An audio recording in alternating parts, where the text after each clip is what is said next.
Assalamualaikum warahmatullahi wabarakatuh. Jika pada video sebelumnya kita sudah belajar mengenai pengertian, sejarah, dan juga fungsi dari etika profesi, pada video kali ini kita akan belajar dan juga merefresh pengetahuan kita tentang kode etik. Seperti yang kita sudah pelajari sebelumnya, bahwa kode etik terdiri dari dua kata, yaitu kode dan juga etik. Kode itu adalah tanda-tanda, baik itu angka, huruf, pokoknya tulisan-tulisan yang memiliki makna tertentu sesuai dengan kesepakatan. Sementara itu, etik itu adalah nilai yang menandakan sesuatu itu baik atau buruk berdasarkan persetujuan bersama juga. Maka dari itu, kode etik bisa diartikan sebagai norma dan juga asas yang diterima oleh kelompok tertentu sebagai landasan dalam bertingkah laku. Maka seorang ahli yang bernama Howard Stevenson, ya, dia mengatakan bahwa kode etik ini merupakan kegiatan humas atau hubungan masyarakat. Mengapa? Karena kode etik ini mencakup hal-hal yang berkaitan antara seseorang, terutama jika itu profesi, dengan pandangan orang lain, yaitu masyarakat. Sehingga dia menyatakan bahwa kode etik merupakan kegiatan humas yang secara praktis memiliki seni keterampilan atau pelayanan tertentu yang berlandaskan latihan, kemampuan, dan pengetahuan serta diakui sesuai dengan standar etikanya. Nah, jika di sini dikatakan seni keterampilan, kemudian berdasarkan latihan, bisa disimpulkan bahwa kode etik ini bukan sesuatu yang tiba-tiba dimiliki oleh setiap orang, tetapi kode etik ini memerlukan latihan, memerlukan pengalaman, pengetahuan, sehingga setiap orang bisa menanamkan di dalam dirinya masing-masing.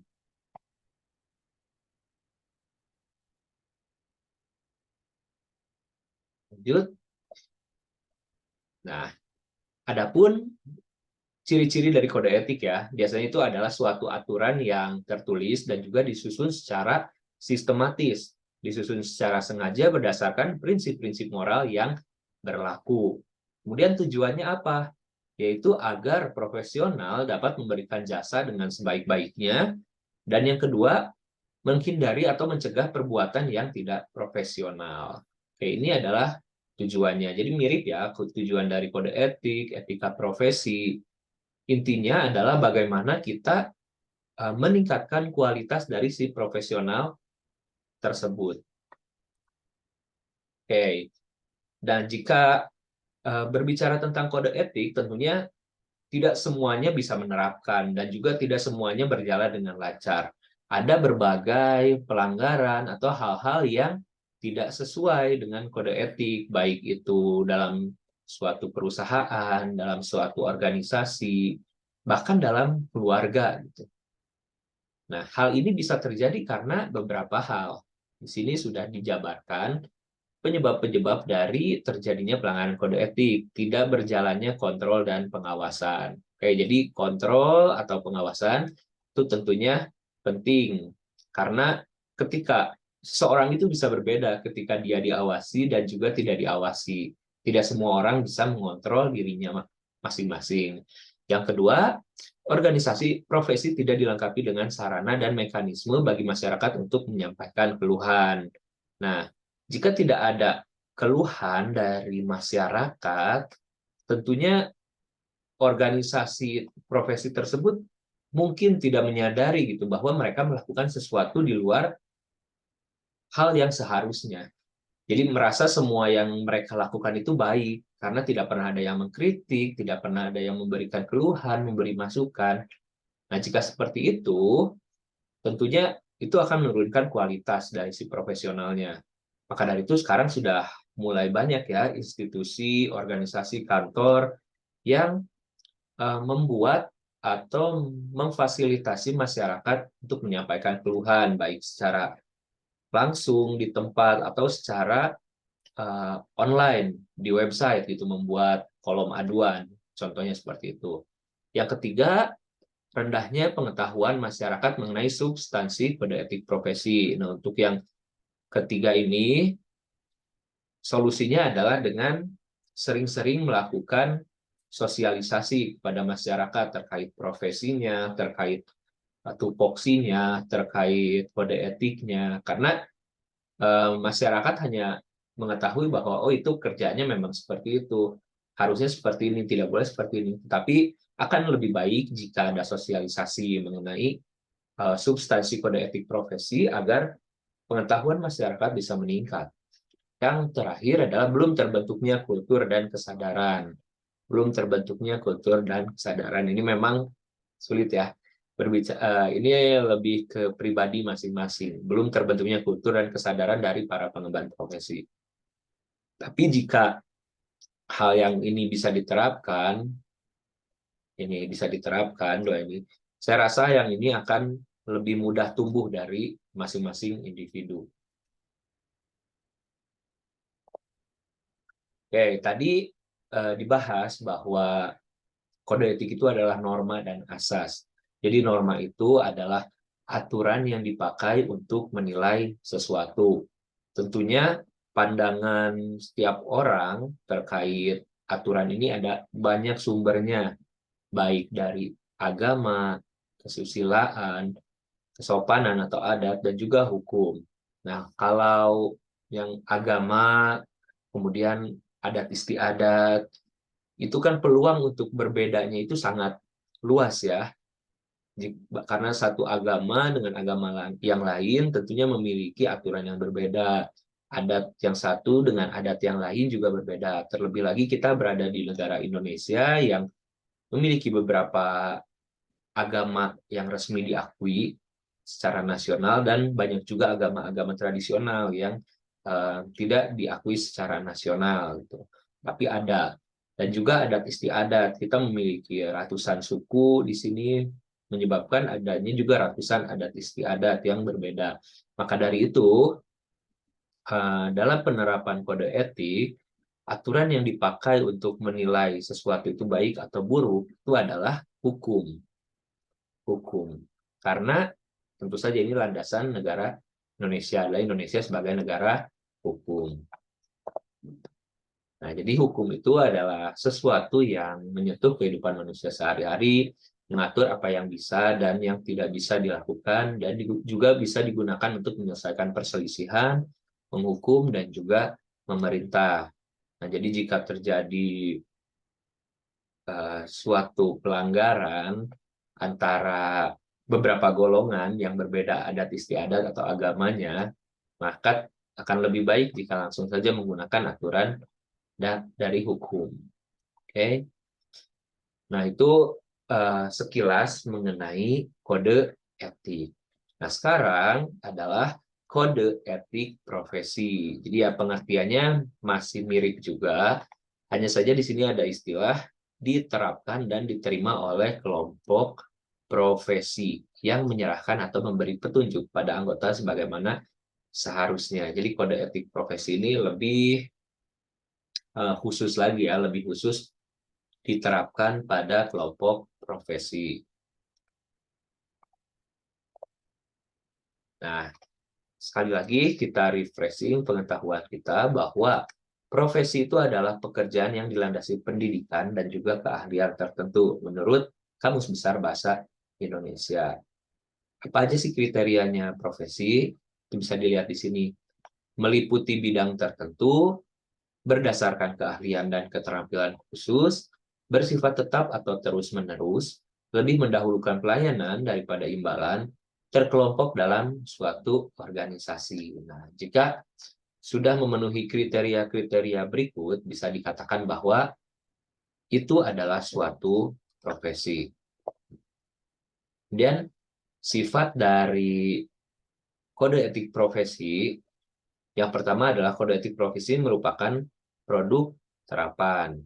Kode etik profesi dapat berubah dan diubah sesuai dengan zaman, ya, dapat berubah. Saya tandai ya, saya highlight buat bagian kata kuncinya.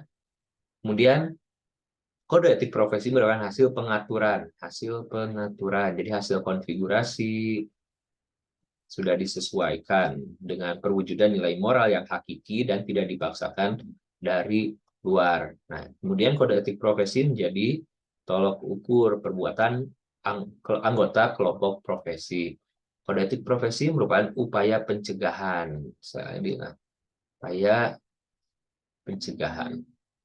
Oke, sekali lagi, kode etik profesi ini bukan berfungsi untuk menghilangkan semua pelanggaran gitu atau membuat semua orang menjadi tanpa kesalahan, tapi ini merupakan sebuah upaya pencegahan agar tidak terjadi hal-hal yang tidak etis bagi anggotanya. Dan juga hal ini bisa dijadikan sebagai tolok ukur setelah uh, disesuaikan dengan kebutuhan zaman dan juga uh, nilai yang berlaku pada internal profesi tersebut. Itu adalah sifat dari kode etik profesi.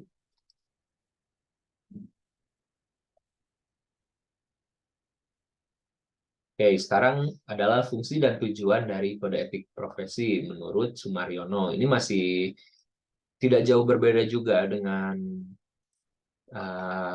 fungsi etika profesi kemarin. Yang pertama sebagai sarana kontrol sosial, pencegah campur tangan pihak lain, dan mencegah kesalahpahaman dan konflik. Oke, ini menurut Sumaryono pada bukunya.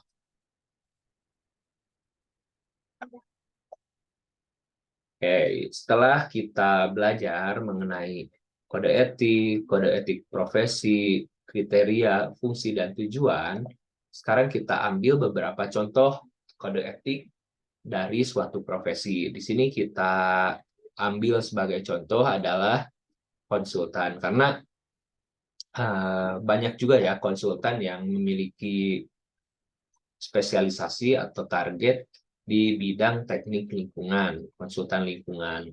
Nah, secara umum, kode etik konsultan itu adalah menjunjung tinggi kehormatan, kemuliaan, dan nama baik profesi. Kemudian yang kedua, bertindak jujur, tidak memihak, penuh dedikasi. Selanjutnya, tukar-menukar pengetahuan bidang keahlian secara wajar dengan rekan konsultan. Jadi, nggak boleh pelit tentang ilmu yang dimiliki. Kemudian juga menghormati prinsip pemberian imbalan jasa yang layak dan memadai bagi konsultan. Oke, sehingga apa yang dilakukan oleh mereka bisa dipertanggungjawabkan secara profesional dan moral. Oke,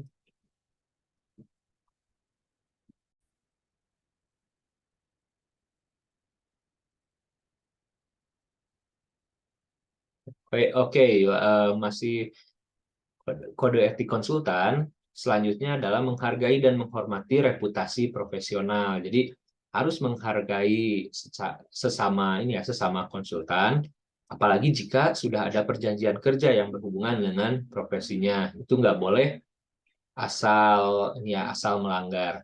Kemudian eh, jika mendapatkan tugas itu harus sesuai dengan standar keahlian profesional. Nah, jadi contohnya adalah maksudnya di sini alangkah lebih baik jika seorang konsultan itu memiliki sertifikasi, memiliki kompetensi sehingga orang yang mengambil jasanya mereka itu percaya bahwa eh, mereka memilih konsultan tersebut bukan karena ikatan pertemanan, ikatan kekeluargaan, tetapi itu memang mereka itu memang sudah standar dan memiliki keahlian profesional tersebut. Kemudian selanjutnya adalah bekerja sama. Nah, tapi di sini ada ini ya, hanya dengan rekan, hanya dengan rekan konsultan atau tenaga ahli lain yang memiliki integritas tinggi. Jadi jika dirasa konsultan itu tidak memiliki integritas, ya sudah jangan diajak bekerja sama. Kemudian menjalankan asas pembangunan berkelanjutan. Oke. Nah, ini sebagai bagian integral dari tanggung jawabnya terhadap sesama dan juga terhadap lingkungan dan generasi yang akan datang. Jadi, dalam melaksanakan tugasnya, mereka jangan hanya membuat pertimbangan untuk apa yang terjadi saat ini saja, tapi juga perlu dipikirkan apa yang akan terjadi di masa depan, baik itu dampaknya pada manusia, pada generasi saat ini, pada lingkungan, dan generasi yang akan datang. Oke. Nah, selanjutnya profesi yang ada di sini adalah Kode Etik Ikatan Pengkaji Lingkungan Hidup Indonesia. Jadi di sini juga sudah tadi dibahas di awal bahwa kode etik itu bersifat tertulis. Nah, di sini ada beberapa, kita tidak perlu bahas semua ya, silahkan baca pada slide yang sudah dibagikan. Memegang teguh prinsip sustainable development atau pembangunan berkelanjutan. Sesuai dengan bidang keahlian yang dikuasai. Masih sama ya dengan konsultan tadi, sesuai dengan standarnya.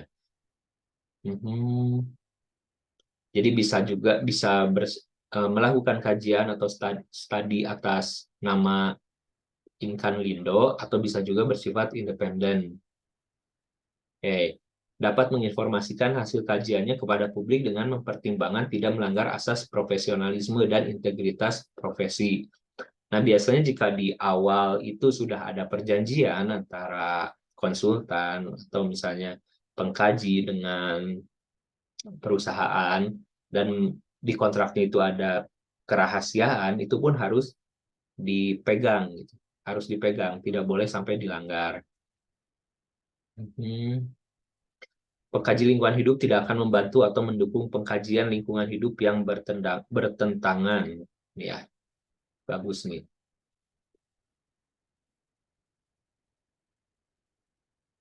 Tidak akan membantu jika bertentangan dengan hukum. Pengkaji lingkungan hidup siap bertanggung jawab pada Dewan Pengawas jika terjadi dugaan pelanggaran pengkajian lingkungan. Jadi selain perusahaannya, tentunya si ini ya, apa namanya, pengkaji lingkungan hidupnya pun yang memberikan izin izin izin seperti AMDAL, KL, seperti itu pun harus dihukum jika nanti di kemudian hari terbukti melanggar hukum. Nah, jadi itu saja untuk video kali ini terkait kode etik. Silahkan dipelajari lagi slideshow-nya. Terima kasih atas perhatiannya. Mohon maaf apabila ada kekurangan. Wassalamualaikum warahmatullahi wabarakatuh.